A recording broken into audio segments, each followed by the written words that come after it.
Hello, everybody. This is Jake Stenziano, host of Wheelbarrow Profits Podcast, here with my co-host, the multifamily mentor, the coach, the chef, the father of six, the best-selling author, the G-Daddy, Gino Barbo. Gino, how's it going? Mr. Stenziano, I'm doing good, bro. How you doing? Man, we're going 14 days straight with this, man. No stopping us, right? We're kicking down doors. Guys, this is where we would normally plug something to pay the bills. Now for our listeners, we only showcase products and services that we approve of are used in our own business. This time, we're going to tell you a little about something of ours, specifically a Wheelbarrow Profits community. The guy, the G-Father, as of this weekend, take it away. Well, what happened this weekend, Mr. Stenziano, we had the on-site intensive with about 14 students, and I know for a fact that we've changed lives. It's not just real estate. It is life coaching. It is personal development. It is that word resistance. When you see that word resistance, what happens? People know when they're resisting something, they need to do something. So we've created the Jake and Gino community around multifamily education and around personal development. So if you guys want more information, Mr. Stenziano is going to tell you where to go look for that. But it starts with education. It starts with mentoring. Success leaves clues. So look around for those clues. And, you know, you got Tim on the show coming on today. He's got clues. He's leaving. Jake and Gino have been leaving clues for the last 5 years. So if you want those clues, Mr. Stenziano will tell you where to look. Like Gino said, if you guys are interested in finding out more about how you can become a part of our amazing community, apply to work with us at jakeandgino.com/apply. Enough shameless plugging. Let's get back to the show. Today's guest is Tim Bratz. Tim is the CEO of CLE Turnkey. Working in real estate, Tim has learned how to create passive income that allows him to live the lifestyle of his choice. His goal is to educate and empower others to become financially free through their own investments. And he's got a ton of deals closed in Q1, so I want to hear about that.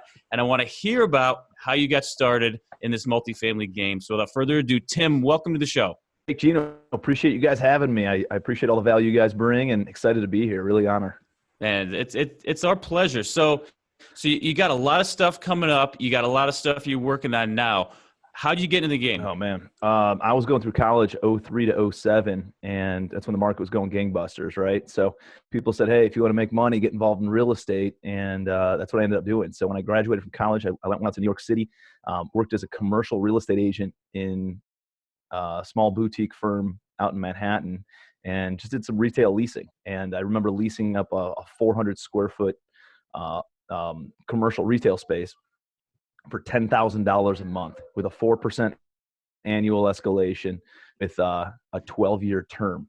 And after I did the math on it, and this landlord had 8 retail spaces and 15 stories of apartments. And after I did the math on just this one little 400 square foot space, this guy was going to make $2 million over the next 12 years on this thing. I'm like, wrong side of the coin that I'm on. You know, I need to be on owning real estate, brokering real estate. Yep. So, you know, you get into wholesaling, you get into flipping houses. I think there's this thought that everybody needs to go and do the transactional stuff in real estate in order to then go stockpile money to put it into long-term passive income, residual income assets. And I think I fell into that trap. It's, you know, completely untrue. Like you don't have to go and do the transactional stuff. You can start right out into multifamily. But I fell into that hole, and I did a lot of wholesaling, a lot of transactional flips. I got into turnkey, was doing 100+ houses a year in the turnkey space. And just passively, you know, I started looking back at my portfolio. I bought a couple of apartment buildings, and I looked at my portfolio a couple of years ago, and I'm like, I'm spending 10% of my time on apartments, and it's like 90% of my net worth. And so I thought, what if I dedicated my team and just pivoted my team going from residential and taking all those same strategies and techniques and things that we were implementing on the residential side and just pivot that to multifamily. And so I told my team, you know, burn the ships. We're not buying any more residential.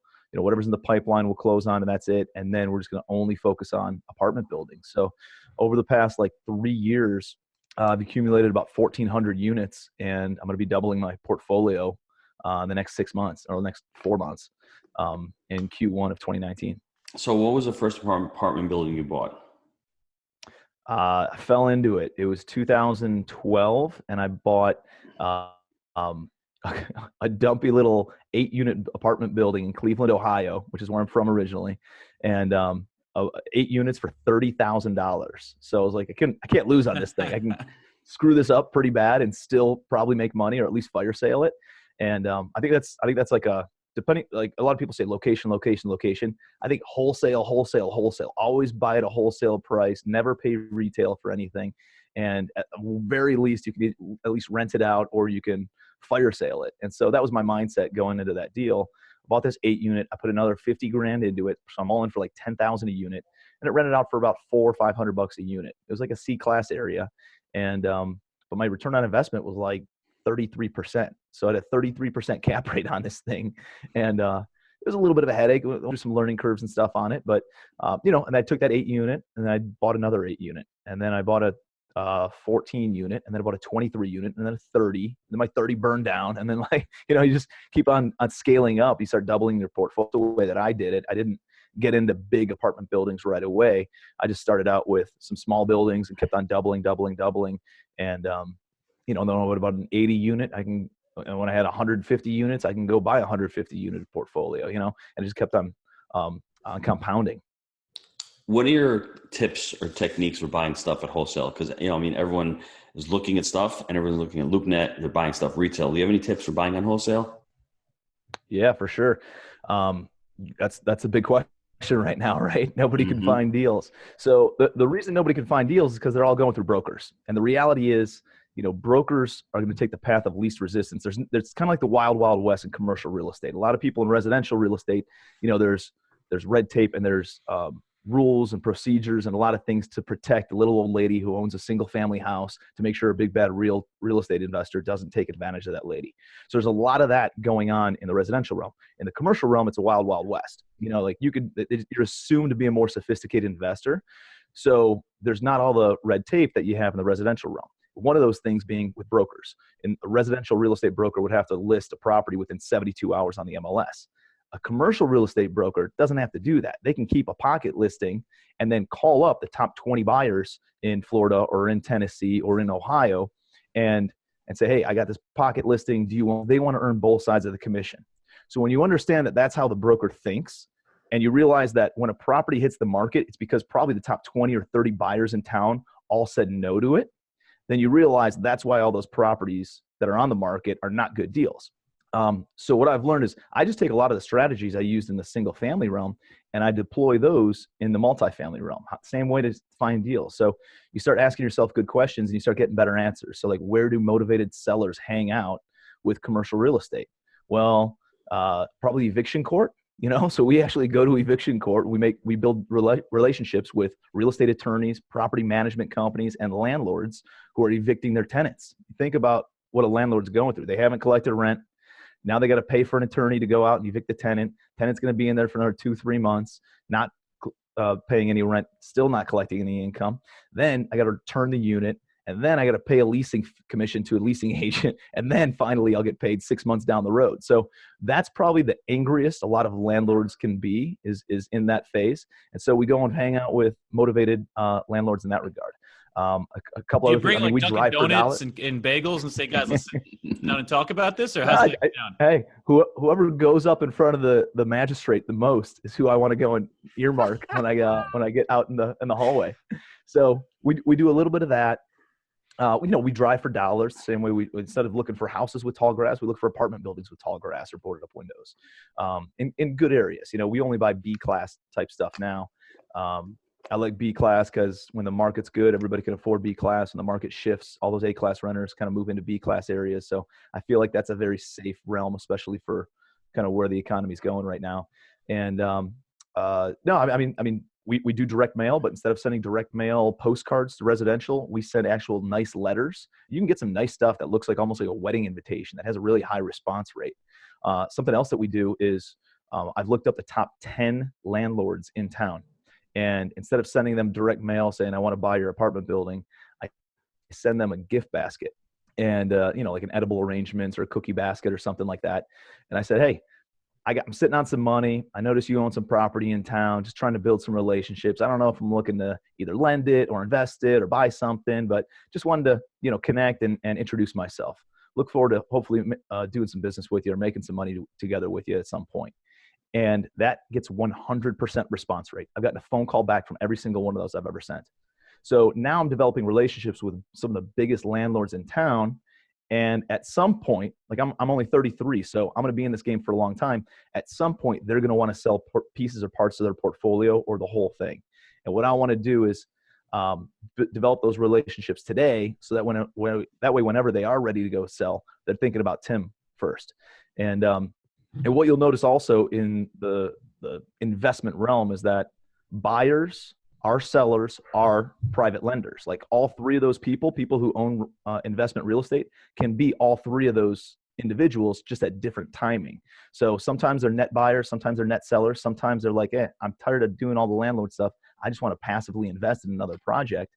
And so if you develop a list of all the people who own properties and you just stay in touch with all those individuals, eventually, you're first of all, you're top of mind, and eventually when they sell, you're going to be the first phone call that they make.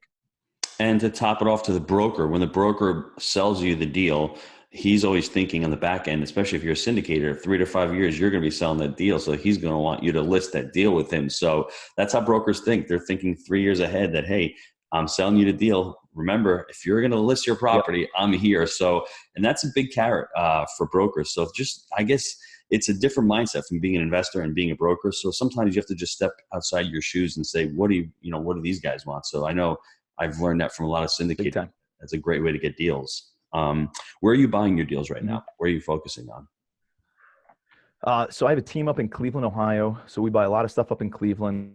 I have a great joint venture partner down in Georgia, and we buy a lot in South Carolina and Georgia as well. I also own some property in Florida and in Texas, but those are kind of like one-off projects. So I own a couple of vacation rentals, actually. We both know Len. And so I got in the vacation rental game, and good games, just, the financing's not there, and it's hard to scale a lot of that stuff. So it was one of those shiny objects where I'm like, cleared off my plate. Let me just focus, double down on apartment buildings. And that's really what I've been doing for the past year. Vacation rentals, it's a great space to be in if you're, smaller and you want to manage them yourself, or you have to be in the right market to do that. It has to be a vacation area where you got to be 30, 35 weeks. And I think it might be a little bit hard to scale, but I mean, if you're a little mom and pop and you can accumulate 3, 4, 5, 6 of these, that's your financial freedom right there. So yeah, for sure. I love that. I love that strategy. What are your parameters when you're buying? What are you looking for in a deal? So I do heavy value adds. I'm kind of bigger than the small investors, but I'm not quite a REIT or a hedge fund or a family office. So I buy mostly in that $1 million to $20 million range. And it's usually heavy value adds. So I'm buying an apartment building that's pretty distressed, or it's got just distressed management in place, and for whatever reason, the seller's motivated. The two people I probably buy the most from are mom and pop owners. They had this 35, 40 unit apartment building for the past 25 years. They've sucked 100% of the cash flow out of it. So they haven't reinvested anything into capital improvements of the property. And when you do that for 25 years, eventually the roof goes, eventually the plumbing goes, eventually the electrical and, the parking lot and all these other things need to be done. And they're not financeable 25 years later. So what happens is they back themselves into a corner where they have to sell. And that's where, that's one of the people that I buy from. The other people that I buy from are usually pretty sharp entrepreneurs who, just like we were talking about, they see the dangly object. They think, oh, just because I see apartments and I watch HGTV, I can go buy an apartment building. Well, there's a little bit more to a learning curve of it than that. And I've seen some really smart people get kicked in the balls because they took their eye off their primary business and tried to go through the learning curve in apartment buildings, and it just didn't happen. They ended up losing both of them. And then somebody like me or you swoop in, who knows what we're doing, and we buy it for pennies on the dollar. So that's usually like the type of seller. And so that's why the property's either distressed or the management's pretty distressed. And we come in, we want to force appreciation. So I'm buying at wholesale prices. I'm making the capital improvements, putting in qualified screened tenants. And then I have this we're at 90, 95% occupancy. And then I can turn around because I've forced the appreciation and built in that sweat equity. Now I can turn around and refinance the property. So, I take the same approach to commercial as I did with residential. So in the residential realm, if I had to be all in for 65% of the after repair value, same thing with commercial. So I'm all into an apartment building for $6.5 million if it's worth $10 million as a stabilized appraised value. Then the bank gives me a 75 or 80% loan to value loan on it. I take that, let's say it's $7.5 million. I pay off the $6.5 million that I'm into it for. And I take $1 million spread, non-taxable, and put it in my pocket, put it in reserves, use it for future deals, stay liquid, whatever that looks like. And then I have the cash flow, and I hang on to this thing. I don't hang on for 3 to 5 years like traditional syndicators, because I refinance in 12 to 24 months. All my investors get their money back during that time frame. So now we just have house money in play. It's a non-recourse loan, and we just hang on to this thing for the next 10 years because we put so much improvements into the property. That's how I think you build long-term real wealth versus, getting in the transactional mode of flipping apartment buildings. I think I've heard this story before, Gino. Yes.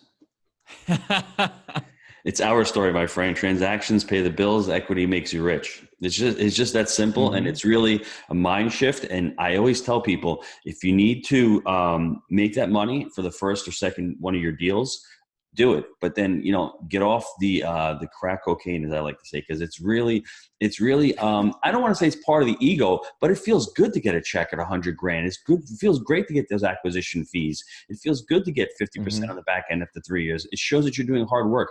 I equate it to like having children. Me and my wife were having this conversation this morning. It's tough for women to stay home with kids, right? Because the first 7 or 8 or 10 years or 12 years, there's no point to say, hey, you know what? I'm not doing anything. I'm just sitting home with the kids playing, right?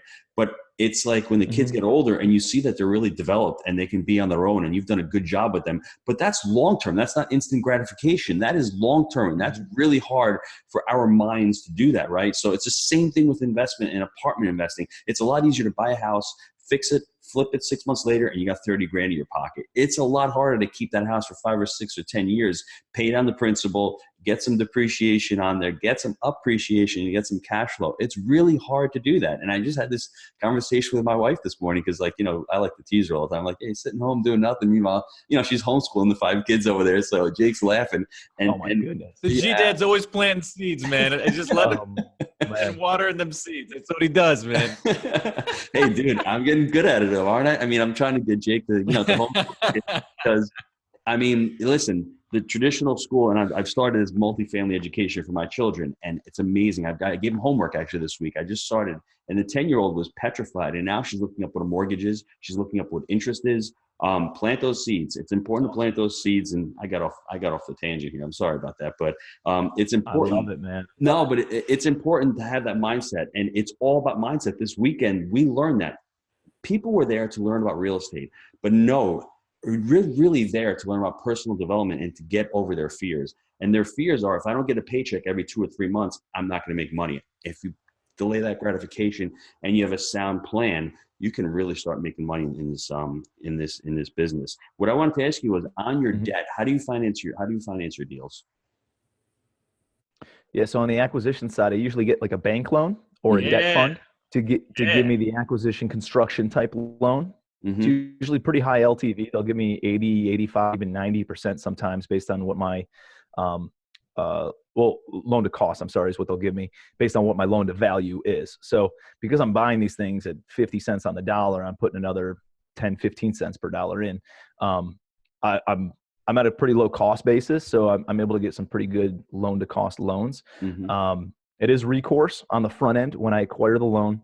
And then I marry that up. 100% of that recourse? Do you bring on partners with that? What are you doing with that? No, it's all on me. Yep.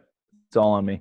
And then I raise I syndicate all the capital. And sometimes I have, one guy who will come in and he just sold his business and he's sitting on a couple $1 million and he just brings all the equity. And then other times I have to actually put a PPM together and do all that kind of stuff. So and he sends it off to Pastor Gino. He sends it off to that agency, non-recourse, baby. Yeah. So then we stabilize it. We make all the improvements. We try to harden the property as best we can to minimize tenant turnover and long time expenses and create a standardized maintenance, a predictable maintenance expense long term. And we do everything on the front end. We clean up the hell out of our buildings, man. We do a lot of stuff on the front end, put a lot of work into them because we don't want unknowns popping up 8 years from now, 10 years from now. So we do pretty heavy value adds. We put in the best tenants. We throw granite countertops in all of our apartments. 1, because it hardens it. It lasts 100 years. And 2, nobody else in B class is really doing granite countertops. And the reality is it's like 12 square feet. It cost me a couple $100. It's like, we get granite remnants. So, and we put them on a white cabinet. So it really doesn't matter if it's blue granite, green granite, black granite, whatever. We put that in, and then it attracts the best tenants. And then when those tenants lease comes up and they start looking at other apartments, they're like, oh, I'm not going to go to Formica. I have granite right here. So let me hang out and renew my lease. So we minimize our turnover by doing things like that, by putting in very nice finishes, but it's still low cost. Like we pay $20 a square foot for installed granite in our kitchens. We do that luxury plank vinyl flooring in all of our apartments, so that way we don't have carpet. It gets dirty, holds bugs. People put their cigarettes out in it. Like we don't do that. You have to bring in a company to come out and clean it every time a tenant turns over. With luxury vinyl, one, it's like waterproof or water resistant. So you can put it in the kitchen, you can put it in the bathroom, you can have the same flooring throughout the whole place. And then, when a tenant moves out, you just go in, you sweep it, you mop it, and you're good to go. So again, we're doing all those things to try to minimize turnover. That's usually the biggest expense in owning rental property. And then we'll put the quality tenants in. It looks really nice. Then the net income increases. We can turn around, refinance at the higher value. It cashes out our investors. And then we put the non-recourse Freddie, Fannie, CMBS type stuff in place. So Jake, do you know any other? Are you cashing your investors out, or are you letting them ride in the deal with you? No, I'm cashing them out.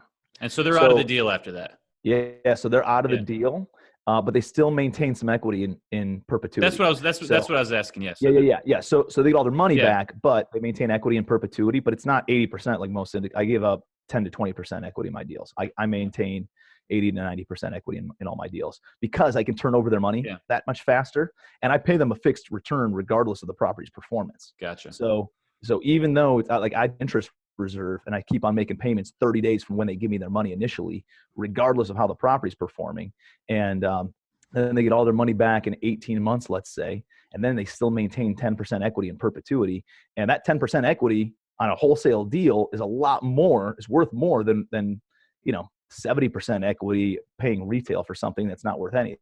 So my investors love it. And then the velocity of the capital, they love too, getting their money back and being able to redeploy it. And now they own 10% of 7 different buildings over the next 10 years instead of, one syndicated deal.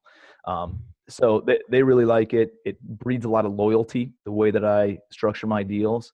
They keep on coming back. So that's why I'm able to keep on doing more deals. You're doing something right then, right?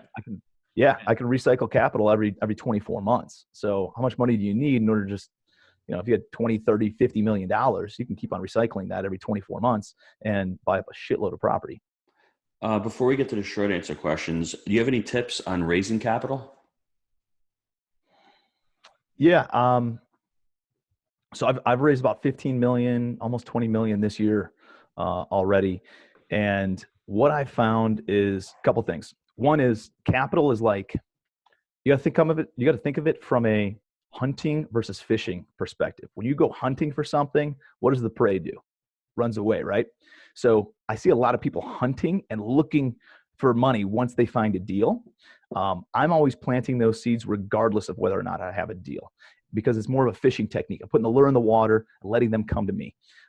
So that's the first mindset shift. Secondly, again, just like we were talking about putting yourself in the broker's shoes, Gino, put yourself in the lender's shoes. What is a lender looking for? A couple things.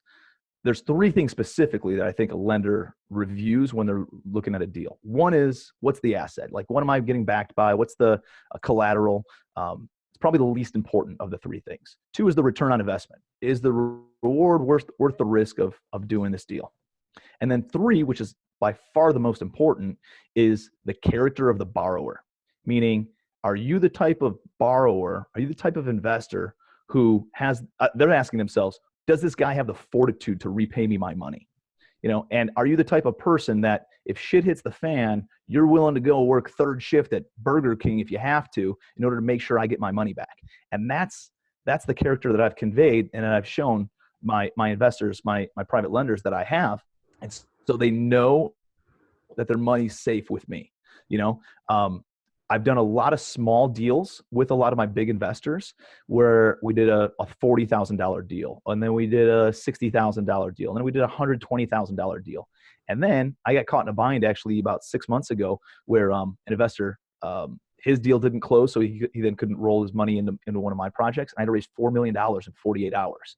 And I was able to get it done because I did all these small deals with the investors. And somebody I've never done more than $120,000 loan with brought $1.5 million to my deal because I did 3 small loans with him over the course of about a year.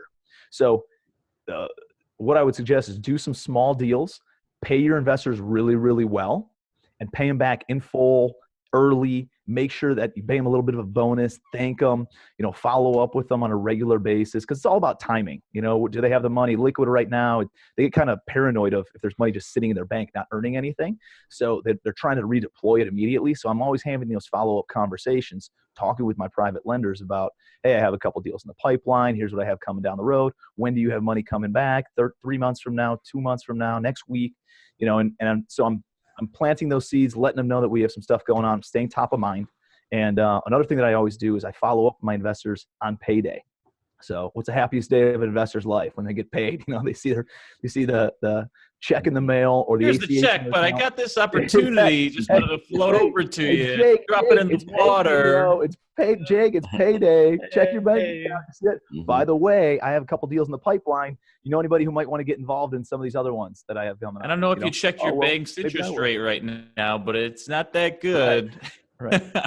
That's another thing. Like educating your private lenders. Like if you pay somebody 10% return versus 1% that they're getting in their bank account at best, they think they're making 9% more. It's not the case. They're making 900% more on their money. Right. Yep. 900% more, Yep. So like educating them on that is a big deal, and it shows them the value that we can bring because we're backing it with a hard asset, and it's tangible, it's touchable, you can see it, smell it, feel it, and it's not fugazi. It's a wazzy, it's Bitcoin, a woozy. Right? So what? Go ahead, Gino. Jake, let's talk about that I'm going to hit that for 50 seconds because I explained it to my kids last week, actually. It's an amazing thing that most people don't understand. You go to the bank, you give the bank $1,000. Let's say they give you 1% on your money. How much is that? $10, right?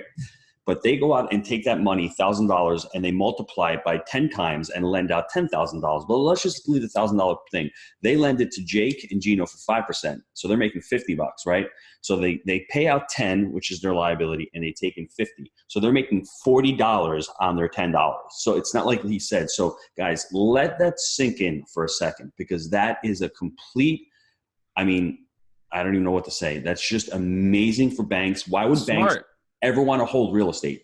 That's the velocity right there. And then when you're doing it at 9 times, and they were going up to 30 times their money, that's an amazing thing to do. I don't know how they go bankrupt on that model. It just doesn't make any sense to me, but that is called the velocity of money, and it's a powerful thing. So you're paying out 10 and you're collecting 50. That's just an amazing thing. Why would you want to own real estate? You want to be the bank. So I think let that sink in, everybody, because that is the power of velocity of money.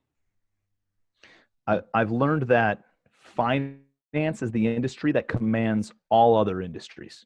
If you go to any major metropolitan city in the country, who owns the largest buildings in that city?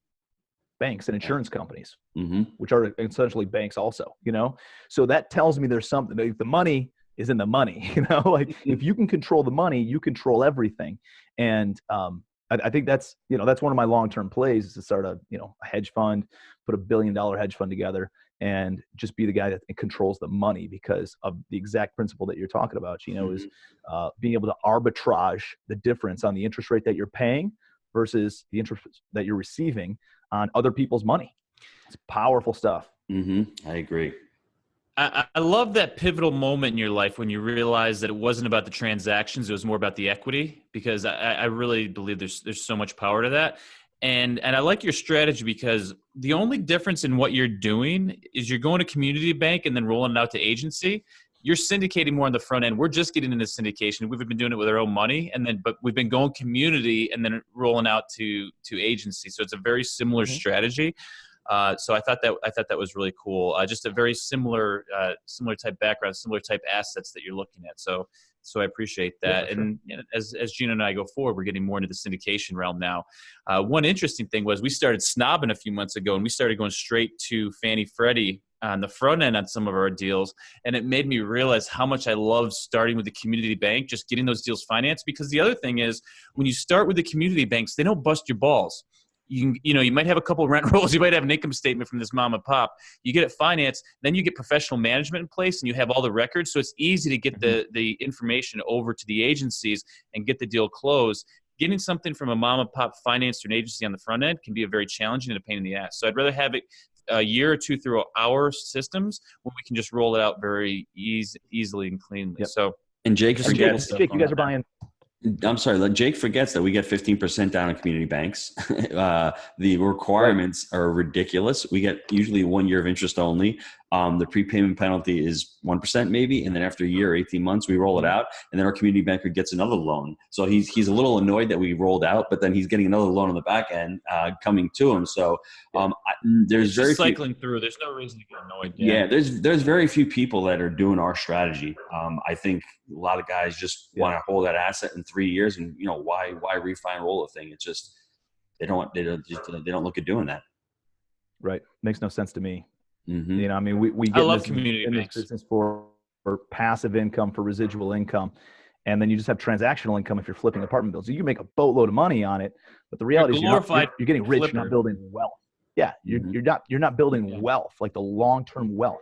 Like, why not let somebody else, your tenants, pay for your asset, make all those mortgage payments for you, plus you have cash flow every single month, and your property's appreciating over time, paying down principal, property's appreciating. That's how you build real equity, real wealth. And 10 years from now, you can turn around, refinance it again, you can sell it, you can do whatever you want with it.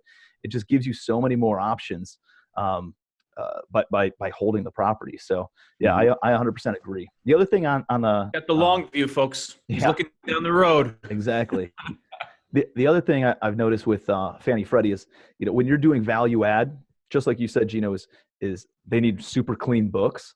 If you're buying distressed property, distressed management, you don't have super clean books. You have to piecemeal this whole thing together, and they're not that interested in doing that. And the other thing is, it needs to be over 90% occupied for 90 days in order for them to finance it.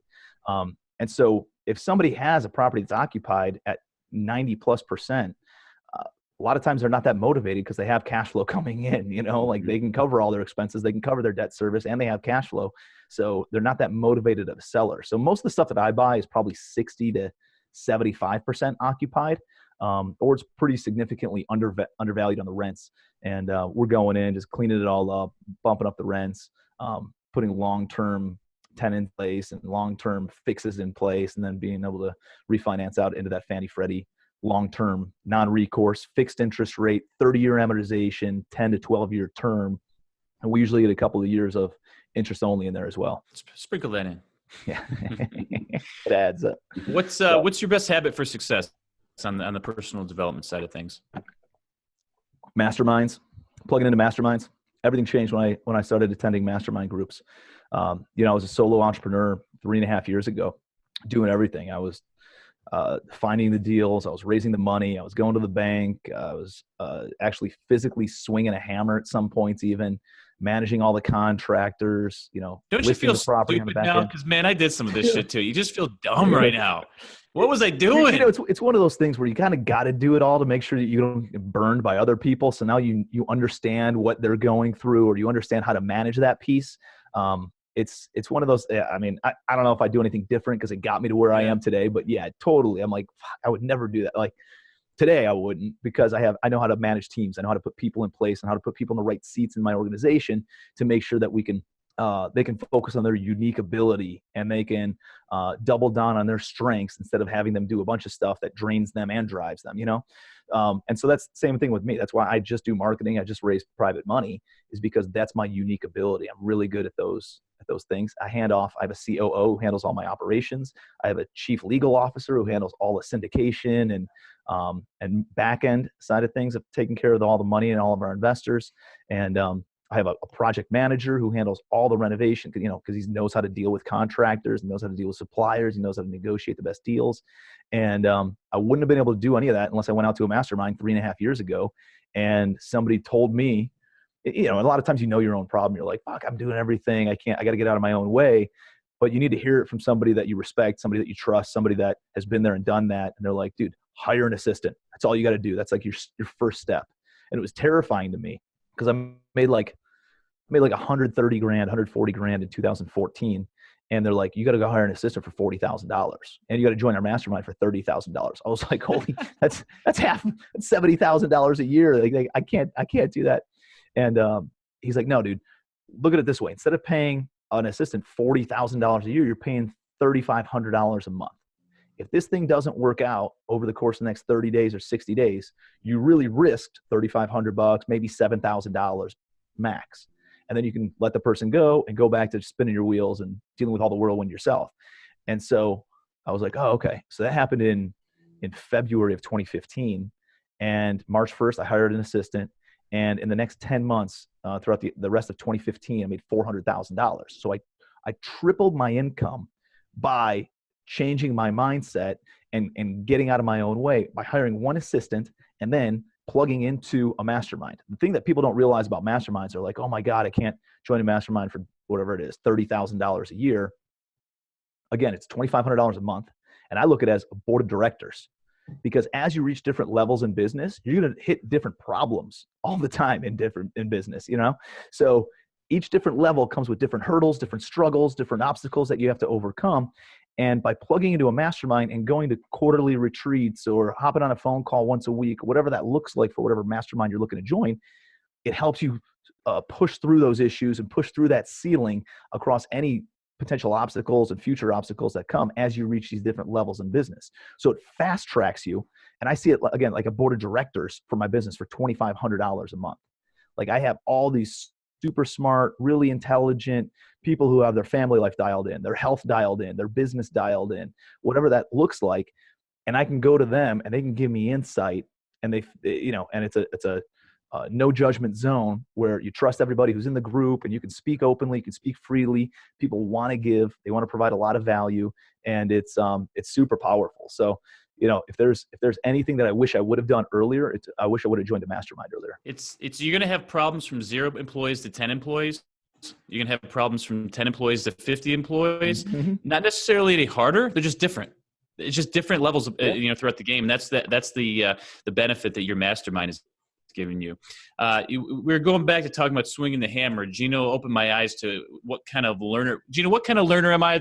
I took this test this weekend. What's it called? He's killing me. See what I mean? I got to plant the seed again. It's called, you're a kinesthetic learner, bro. You like to touch and feel. You're touchy-feely. I got to do it. Yeah. Yeah. So I like literally for myself, I'm not going to just read it. I got to literally insert myself into it and learn as I'm going. And that's why some folks like myself, I literally had to do it first, realize how stupid it was. And you said you had someone that told you, we call it the Ayman mentality. Jim Clayton came out and he's financing one of our deals.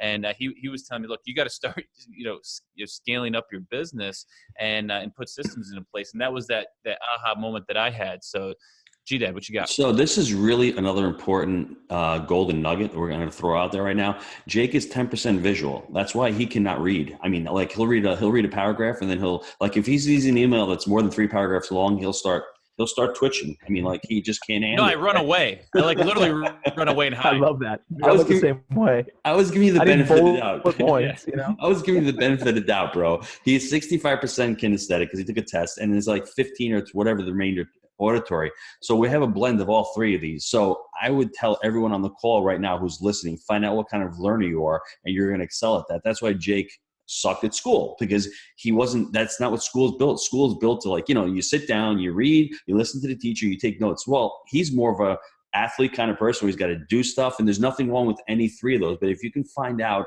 where you are, and you'll use words like I feel, I have to, and you'll feel that kind of kinesthetic word. If you're a visual learner, you'll say stuff like see, I see what's going on. If you're an auditory learner, you'll use words like hear, so find out what kind of learner you are, and then pick it out, because now you have audible. So if you're auditory, you can do audible.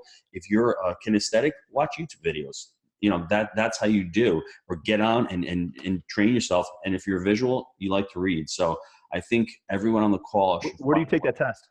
I don't know, Jake, where is the test? You just go online. Our regional manager actually teed it up for me. And we had an event this weekend, and I stepped out for a minute, and she was actually having our employees take this stuff because we're creating a training system for all of our employees to go through in addition to Grace Hill on the property management side. So I'm like, all right, let me take this. And like, there's a bunch of aha moments. And I also believe that sometimes when I'm first starting something out, it takes me a while to kind of grasp it, but then it feels like I'm going a million miles an hour because it's clicked and it starts to hit fast forward. So it's being self-aware.